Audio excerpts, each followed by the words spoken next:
C'est une histoire qui a démarré avec mon grand-père qui était viticulteur. Et donc après mon père a pris la suite et puis moi j'ai continué ce métier tout en ayant une profession en parallèle. La coopérative Cofridoc, elle est née en 1962 et à l'heure actuelle il y a entre 450 et 500 hectares de production. En gros c'est une quarantaine de producteurs. La grosse production c'est la pomme. Il y a une production d'asperges aussi, l'asperge de Camargue, et puis quelques poires et quelques fruits d'été, mais bon c'est marginal quoi. Moi, je suis un autodidacte. Quand j'étais gamin, j'étais avec mon père, je le suivais derrière, etc.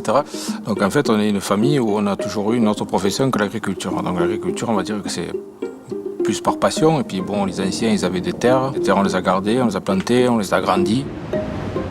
On cultive plusieurs variétés de pommes. Et donc la première des pommes, c'est la reine des rainettes. En parallèle, va arriver la gala. Et puis on enchaîne Granny. Pink Lady, une pomme qui est très bonne gustativement, qui a un très bon parfum, et Joya.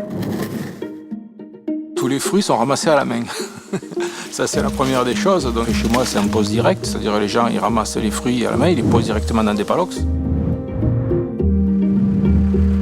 À la base de la coopérative, on est verger éco-responsable, on est Global Gap. Et puis bon, on est engagé dans des démarches de biodiversité avec l'IF. Ça veut dire que quand on plante un verger, on met en place des haies. C'est pas pour faire au beau qu'on met des... Moi je suis apiculteur, donc je sais pertinemment que s'il n'y a pas de haies avec des fleurs, etc., les abeilles elles ont besoin de manger.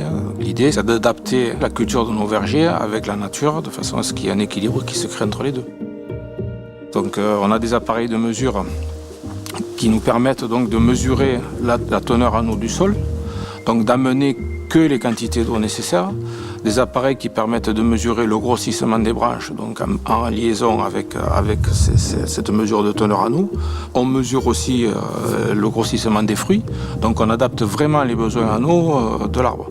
Ensuite vient derrière tout ce qui est analyse de feuilles, analyse de rameaux. Après, il y a tout l'aspect santé de l'arbre. Donc là, on a mis en place un réseau de météo, c'est une station agrométéo qui s'appelle SAM, de façon à mesurer les taux d'humectation et d'humidité de l'air pour placer des traitements pour combattre le champignon qui est la tavelure. Donc ça veut dire qu'on n'intervient que quand on doit intervenir. Et dans le choix de ces interventions, eh bien, on va choisir tout ce qui est le plus pertinent, qui protège l'environnement, qui protège les abeilles, qui protège l'eau, etc. Donc on va choisir le meilleur des solutions possibles.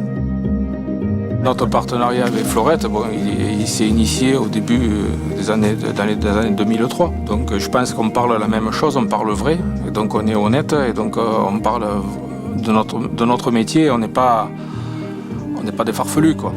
Je pense que si on travaille toujours ensemble, c'est parce qu'ils ont certainement une confiance en nous et nous une confiance en eux. Le travail que nous avons mis en place avec Florette, c'est un travail d'observation justement de l'irrigation, d'observation du carbone. Au fil des ans, les pratiques avaient contribué à diminuer l'impact carbone, etc., les économies. Ce qui est intéressant, c'est que tout ce qui a été mis en place, c'est ressorti avec des chiffres, quoi. Et donc c'est quelque part encourageant parce que ça veut dire qu'on est dans le bon chemin, quoi. Mon rôle en tant que président de Cofridoc, c'est d'aider les jeunes à s'installer pour pérenniser la coopérative parce que demain, ce seront eux qui seront à la suite. Un outil qui a plus de 50 ans, on ne peut pas le laisser tomber comme ça. La coopérative a besoin de jeunes pour assurer le partenariat qu'on a avec Florette. L'idée, c'est de faire voir à ces jeunes comment ça se passe côté usine, côté marketing. Pour eux, c'est enrichissant parce qu'ils voient un peu toute la chaîne de la production. Fred, il a une formation agricole, mais d'élevage. Franck, par contre, il n'a aucune formation agricole et donc il est un peu comme moi, c'est un autodidacte. Il apprend sur le tas et donc c'est un jeune qui est passionné. C'est vrai que je pense qu'il faut un bon agriculteur.